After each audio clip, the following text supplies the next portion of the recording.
एक राजा था जिसका नाम था चंद्र। उसके बेटों को बंदरों से खेलना बड़ा अच्छा लगता था।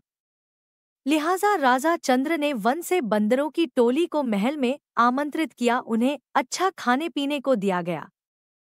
खूब सत्कार हुआ। फिर तो बंदर खुशी खुशी महल में रहने लग गए। उन बंदरों का मुखिया था उशंस। वह इतना विद्वान था कि लोग उसकी तुलना देवताओं के गुरु बृहस्पति और असुरों के गुरु शुक्राचार्य से करते थे। उसकी समझदारी की बातें सुनकर खुद राजा भी हैरान होता था। उसने उशंस को राजकुमारों को सीख देने के लिए भी कहा। अब उशंस मनोयोग से राजकुमारों को भी नीति ज्ञान की शिक्षा देने लगा। लोग देखकर चकित होते थे कि एक बंदर भी कितना नीतिवान और ज्ञानी हो सकता है। खुद बंदर अपने मुखिया का कहना मानते थे और इसीलिए उनका व्यवहार बड़ा मर्यादित था। इससे राजा चंद्र भी खुश रहता था। आपका अपने चैनल पर।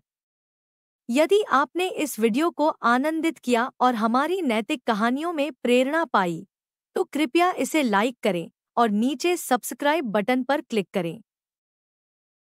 कुछ समय बाद राजा ने राजकुमारों की सवारी और मनोरंजन के लिए मेढ़े मंगवाए। राजकुमार उन मेढ़ी पर सवारी कर महल के अंदर ही दौड़ लगाते रहते थे।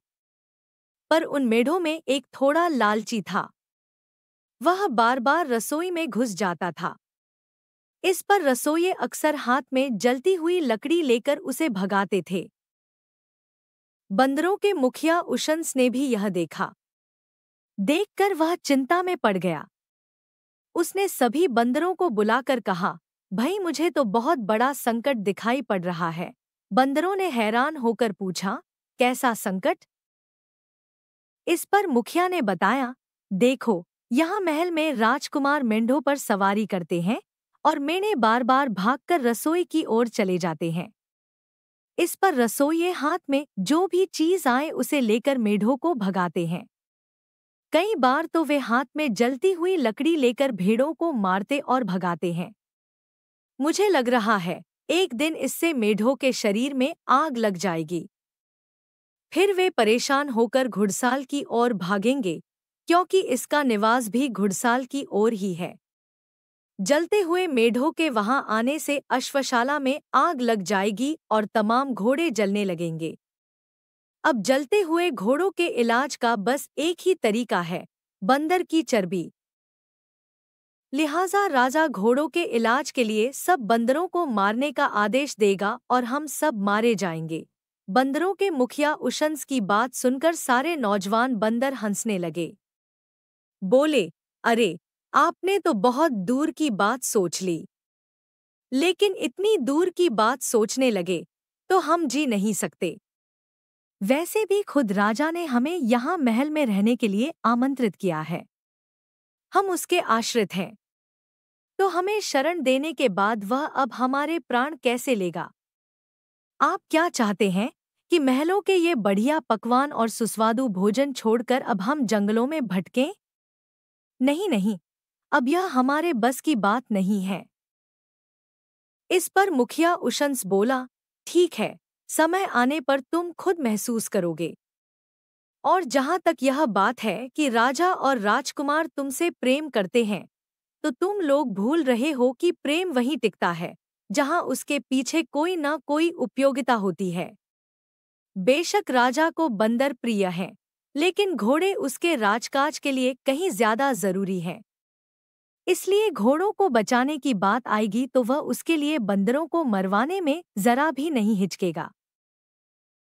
उशंस की बात सुनकर सभी बंदर उसका मजाक उड़ाने लगे। बोले, लगता है अब बुढ़ापे में आकर आपका दिमाग चल गया है, इसलिए आप अपना ज्ञान बस अपने तक ही रखिए। यहाँ तक कि उशंस की पत्नी ने भी उसका साथ देने से इनकार कर दिया। तब उशंस अकेला वहां से चल पड़ा और एक वन में जाकर रहने लगा। पर उशंस के जाने के अगले दिन ही ठीक वही हुआ जो उसने कहा था। एक लालची मेढ़ा हमेशा की तरह रसोई में घुसा तो गुस्से में आकर रसोइये ने उस पर चूल्हे से निकालकर जलती हुई लकड़ी दे मारी। इससे मेढ़े के बालों में आग लग गई। होते होते सभी मेढ़े जल उठे और जब वे जान बचाने के लिए अपने निवास की ओर भागे तो घुड़शाला में आग लग गई। बहुत से घोड़े आग की लपटों में जलकर मर गए। बहुत से बुरी तरह जले और घायल हो गए। राजा ने राजवैद्य को उन घोड़ों के इलाज के लिए बुलाया तो राजवैद्य ने तुरंत कहा, बस महाराज, बंदरों की चर्बी ही इसका इलाज है। उससे इन घोड़ों की सारी जलन शांत हो जाएगी। राजा ने न चाहते हुए भी उसी समय महल में जितने भी बंदर थे उन्हें मारने का आदेश दे दिया ताकि घोड़ों का इलाज हो सके। और सचमुच महल में अब कोई बंदर नहीं बचा था। जंगल में रह रहे बंदरों के मुखिया उशंस को जब अपने कुल के सर्वनाश की खबर मिली तो वह दुखी और मर्माहत हो उठा। हालांकि कुछ समय पहले उसके कुल के लोगों ने ही उसे बुरी तरह अपमानित किया था, लेकिन फिर भी उसके मन में उनके लिए गहरा प्रेम और स्नेह तो था ही। अपने संपूर्ण वंश के नाश होने पर वह दुखी और व्याकुल हो गया। जंगल में यहाँ वहाँ घूमने और भटकने लगा। एक बार उशंस किसी तरह जंगल में भटक रहा था। तभी उसे बड़े जोर की प्यास लगी। कुछ दूर उसे एक विशाल सरोवर नजर आया। वह पानी पीने के लिए उस सरोवर के निकट गया। बंदरों का मुखिया झुककर उस सरोवर का पानी पीना चाहता था, पर तभी अचानक चौंक गया। उसने देखा कि बहुत से मनुष्यों और जीव-जंतुओं के पैरों के निशान वहां थे। वे पानी पीने सरोवर में गए थे, पर वहां से लौटे नहीं थे। इस बात से उशंस चौंक उठा। उसने सोचा, हो न हो इस तालाब में कोई रहस्य है। उसी समय उशंस ने पास में एक कमल की नाल देखी तो उसे तोड़कर उसने उसे पानी में डुबोया। फिर उस कमल की नाल के सहारे तालाब का पानी पीने लगा। जैसे ही बंदर ने तालाब का पानी पिया, उसी समय उसे एक विशाल राक्षस दिखाई पड़ा। वह उसी तालाब से निकला था। उसके गले में जगमग जगमग मोतियों की माला थी, जिसका प्रकाश दूर दूर तक फैल रहा था। उस राक्षस ने उशंस से कहा, आप बहुत बुद्धिमान हैं। मैं आपके ज्ञान और समझदारी से बहुत प्रभावित हूँ, इसलिए यहाँ आया हूँ। इस तालाब का पानी पीने इतने लोग और पशु पक्षी आए जिन्हें मैंने खा लिया, पर अकेले आप ही हैं जिसने अपने ज्ञान और चतुराई से अपने को बचा लिया। इसलिए मेरे मन में आपके लिए बड़ी प्रशंसा का भाव है। आप मुझसे जो भी वरदान मांगना चाहें, मांग लें। उशंस ने मुस्कराकर कहा, अगर आप मुझसे प्रसन्न हैं, तो आपके गले में यह जो अद्भुत मोतियों की माला है, वह कुछ समय के लिए मुझे दे दें। उन अनोखे मोतियों की माला पहनकर उशंस राजा चंद्र के पास गया, तो राजा मोतियों की चमक देखकर हैरान रह गया। बोला, अरे, ये तो अद्भुत मोती हैं। मैंने ऐसी मोतियों की माला कभी देखी नहीं। लगता है कि इसने पूरे राजमहल को ही प्रकाशित कर दिया है। तुम्हें यह मोतियों की माला कहाँ से मिली? बंदरों के मुखिया ने कहा, महाराज, यह माला मुझे यात्रा में मिली है। मेरे कुल का नाश होने पर मैं इस कदर दुखी हो गया कि मन को चैन ही नहीं था। व्याकुल होकर मैं इधर-उधर घूमता रहा, कभी किसी जंगल में तो कभी नदी के किनारे। राजा चंद्र बोला, मैं तुम्हारा दुख समझ सकता हूँ, लेकिन हालत ही ऐसी हो गई थी कि न चाहते हुए भी मुझे बंदरों के वध का आदेश देना पड़ा। इसके बिना घोड़े ठीक और स्वस्थ नहीं हो सकते थे, और यह तो तुम जानते ही हो कि राजकाज बिना घोड़ों के चल नहीं सकता। इसलिए मुझे यह अप्रिय निर्णय लेना पड़ा। कोई बात नहीं, बंदरों के मुखिया उशंस ने कहा, सेवक का कर्तव्य ही है कि वह राजा के काम आए। अच्छा है कि मेरे कुल के लोगों ने आपकी जरूरत पूरी करने के लिए अपने प्राण त्याग दिए। तभी राजा का ध्यान फिर से उशंस के गले में पड़ अपूर्व मोतियों की माला की ओर गया। उसने कहा, ये तो सचमुच विलक्षण मोती हैं। मैंने पहले ऐसे मोती कभी नहीं देखे। यह दुर्लभ माला भला तुम्हें कहाँ से मिली? महाराज, मैं एक सरोवर में स्नान करने के लिए गया था। वह चमत्कारी सरोवर है जिसमें स्नान करने पर मुझे यह माला मिली। उशंस ने कहा, जो भी उस सरोवर में स्नान करता है उसे ऐसी ही माला मिलती है। अगर आप चाहें तो अपने कुटुंब के साथ उस सरोवर पर स्नान के लिए चलें। राजा ने कहा, ठीक है, पर तुम्हें आगे आगे चलकर रास्ता दिखाना होगा। अगले दिन राजा चंद्र अपने सभी कुटुंबी जनों के साथ उस चमत्कारी सरोवर में स्नान करने के लिए चल पड़ा। आगे आगे बंदरों का मुखिया उशंस राह दिखाता जा रहा था। के किनारे पहुंचने पर राजा अपने सगे संबंधियों के साथ ही सरोवर में स्नान करने के लिए प्रवेश करना चाहता था, पर उशंस ने उसे रोक दिया। कहा, हम लोग एक विशेष स्थान पर स्नान करेंगे, तब हमें इससे भी अनमोल और विशेष मालाएं मिलेंगी। तब राजा भी उशंस के साथ उस सरोवर के किनारे पर खड़ा हो गया। उसके सभी कुटुंबी जन पानी में स्नान करने के लिए चले गए। काफी देर हो गई, पर उनमें से कोई वापस नहीं आया।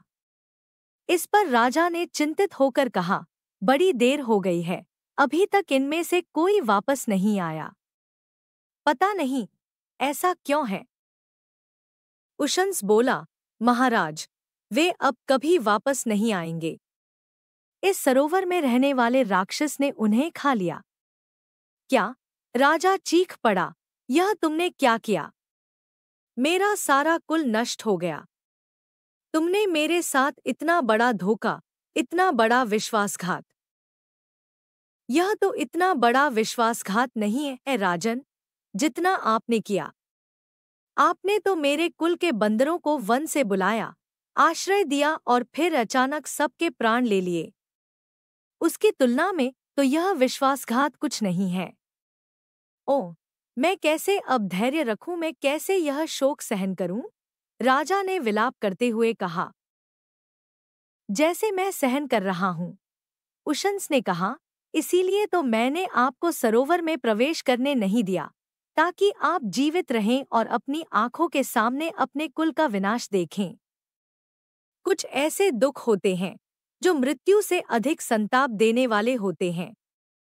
अब आप जीवन भर विलाप करते रहिए। अगर आप सरोवर में प्रवेश करके मृत्यु को प्राप्त होते तो आपको इतना कष्ट न होता।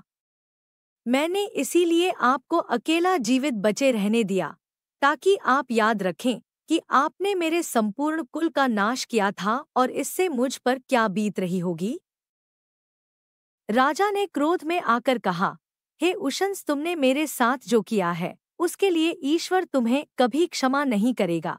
इस पर उशंस ने व्यंग्यपूर्वक कहा, जो ईश्वर तुम जैसे क्रूर आदमी को क्षमा करेगा, वह मुझे भी जरूर क्षमा कर देगा।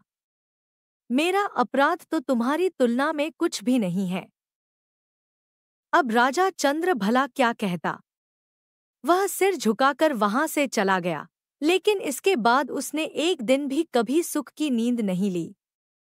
अब वह इस बात के लिए पछता रहा था कि जंगल से बंदरों को बुलवाकर और आश्रय देकर उसने कितनी निर्दयता से उन्हें मरवा दिया था। धीरे धीरे बंदरों को भी पता चला कि बंदरों के अत्यंत चतुर और बुद्धिमान मुखिया उशंस ने किस तरह शक्तिशाली राजा चंद्र से अकेले ही बदला ले लिया। सुनकर बंदरों ने उसका जगह जयगान करते हुए कहा, अगर कोई बुद्धिमान व्यक्ति चाहे तो अकेला ही बड़े से बड़े शक्तिशाली शत्रु से टक्कर ले सकता है। नीतिवान उशंस ने अपनी बुद्धिमता से यह साबित कर दिखाया है। आज भी सारी दुनिया में लोग बंदरों के इस महान नीतिवान मुखिया की बुद्धिमता की यह कहानी बड़े आदर और विस्मय से सुनी है और उसकी कूटनीति, विद्वत्ता और समझदारी की प्रशंसा किए बगैर नहीं रह पाते।